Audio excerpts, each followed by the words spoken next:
Sa mga natulog, kung ang mga pagbati din hangkanin mo nahulog. Ang akong pagigugma sa kaduping panahon, nagilumutan sa kasakit karong panahon. Nung ang pagtulos sa mga luha, sa mga mata ko nga, sukad ming abot ka na ka feel ko ugda ko nga.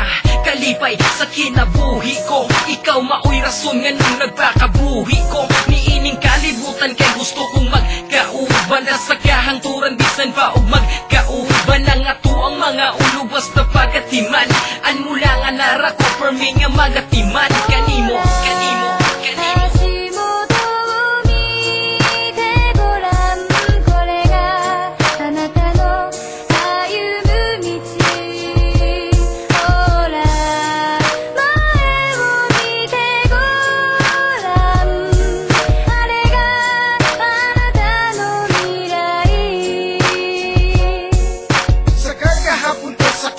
Akong gibati, sige lang miyo gaway, sige lang miyo dibati. Di pa dyan makontento, ihulog pa ko sa hagdan. Tira na lang ko nimo kay dili pa ko pasagdan. You had me at my worst, and she had me at my best.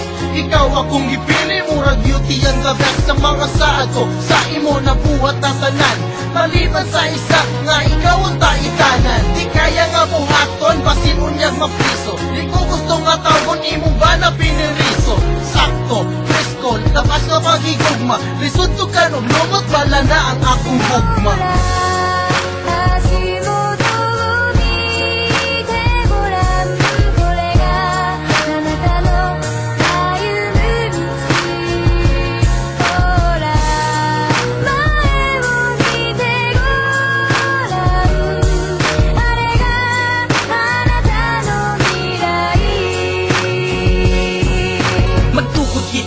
Kaugalingon nga pamilya, para sosyal magpuyok ta sa kamelya. Bisan pila kamelya, paman ka sa ko kalayo. Ang pagkigugma ko kanimo nagbaga nagkalayo. Dili jud ko mulayo, bisan unsay mahita mo. Ang imuhang gikahadukan dili na mahita mo. Basta pagatiman ako ang mualima. Sa imong dugan, bisan pag ako ikalima. Agwantahon na lang, bisan dili unta makaya. Buhaton ko tanan kutog sa ako ang makaya. Andam mo sakripisyo para ikaw alagaran. Murag usa ka santo nga kanunay gihalaran.